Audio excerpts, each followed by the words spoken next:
tha kjo. Nga një ranë kemi hetimin që ende është i paplot, nuk ndërpresim dot kontratën me dy klodët që nuk dihet se ku janë, ndërkohë që çështja është ndarë veç Fieri, veç Elbasani, veç Tirana, megjithëse është i njëjti mekanizëm që akoma nuk na ka shpjeguar njëri si është realizuar ky mekanizëm, dhe nga ana tjetër kemi një rimendim të gjithë strategjisë së menaxhimit të mbetjeve që shpresojmë tani të shkojë me riciklim, me ndarje mburim, riciklim ashtu siç duhet ishte që në fillim, megjithëse unë kur imagjinoj këto kamionat që do nisen nga Fieri dhe Elbasani në drejtim të Bushatin të Shkodër, dhe më mirë t'i kishim djegur ato plera, sesa t'i kalojmë në përgjithë Shqipërinë tani nga njëra anë në tjetrën. Besoni u që ne do ta bëjmë siç duhet me ndarje mburim, me riciklim, me landfillim, menaxhimin e mbetjeve dot? Ajo aty është, më parë se të jap përgjigje kësaj, më lejoni një moment. Për fat keq Dumani shërbeu si delinkuent në një krim vazhdues në këtë histori që thatë juve. Pse? Sepse sapo Bela e partisë tha që nuk ndërpresim dot kontratën se kemi nenin e pamundësisë ndërprerjes kontratës dhe na e fitoi në arbitrazh, doli dhe Dumani tha të njëjtën gjë, pra si sufler i Belës. Pra për fat keq, ky në vend se të hetonte, në vend se ndalonte gjak rrjedhjen e financave publike të taksapaguesve shqiptar, ky thjesht doli dhe përsëriti fjalët e shefit Belës, për fat keq.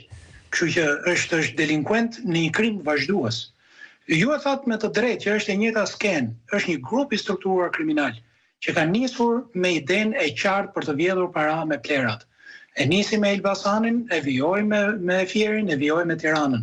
Po të kemi parasysh të kontrata e Fierit, ne kemi mjafton dy copa letra, dy kontrata që ka me shtetin dhe kontrata që ka me bankën. Po të shohësh aty, me një herë brenda 2 javësh kanë vjedhur 15 milion euro këto dy klodianët.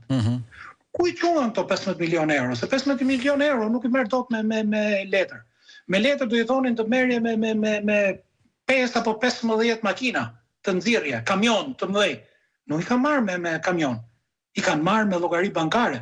Në kaq e vështirë ka ky ta nxjerrë. Pra, çfarë bëri klodianët? Treguan që kemi një kontratë me shtetin për 30 milion euro me Chelsea Andor, dhe shkuan te banka dhe i thanë bankës ne kemi këtë kontratë, por ne e mbyllim me këtë italianin me 15. E mbyllim me italianin me 15 me Chelsea Andor. Me një herë u vodhën 15 milion euro. Me një copë letër. Bam. Se bonte dot shteti e kursen të qytetarëve 15 milion euro. Pra, këtu ne kemi vjedhje masive përmes skemës së klodianëve, por Dumani ka frikë që ta hetojë dhe për më tepër ka mashtruar publikisht në parlament ku tha këto na kanë ardhur, nuk na kanë ardhur si grup i strukturuar kriminal. Është mashtrim publik, neve si Parti Demokratike i kemi depozituar pa ditë penale si grup i strukturuar kriminal me në krye Edi Ramën. Dhe pjesë e grupit strukturuar kriminal është Angela Gaci padyshim në të gjitha ato. Për sa i përket pyetjes së dytë që thatë ju, na besojmë tek trajtimi i mbetjeve. Trajtimi i mbetjeve do duhet bërë i trajtim mbetjesh i le të themi pra me përzgjedhjen. Domethënë këto e kanë bërë me seleksionim në burim. Seleksionimi në burim është e mirë dhe duhet bërë. A do arri dot është e vështirë. Është e vështirë, por gjithsesi minimumi fare që mund të bëhet do jenë ato që quhen qendra të ndarjes kur vinë në mbetjet, në landfillat. Pra të bëhet atje. Minimumi fare bëhen qendra, qoftë në qendrat e transferimit, qoftë në qendrat parahyrëse në landfill, ka vende të caktuara në të cilën bëhet ndarja e mbeturinave. Aty mund të ndahen fare mirë dhe mund të shikohen cilat për atyre kanë fuqi kalorifike, mund përdoren për ndezje, cilat mund të jenë për ripërdorim, mund të ripërdorohen, cilat mund të jenë për riciklim. Më lejoni t'ju kujtoj që këtu e 15 vite përpara, unë mund t'ju tregoj një histori me mikun tim Sokololdashi në 2009.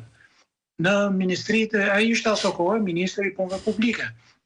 Dhe më tregon thot, thot nuk e ke iden thot që në Sharr operojnë të paktën 25 kompani private që nuk kërkojnë as i lek nga shteti. Çfarë bëjnë ato thot? Jam çuditur thot. Ato bëjnë gjë tjetër përveç se kamionët e mbeturinave që vinë nga Tirana, nga qendra, hedhen një herë në hyrje të Sharrës dhe aty veprojnë një luguni njerëzish.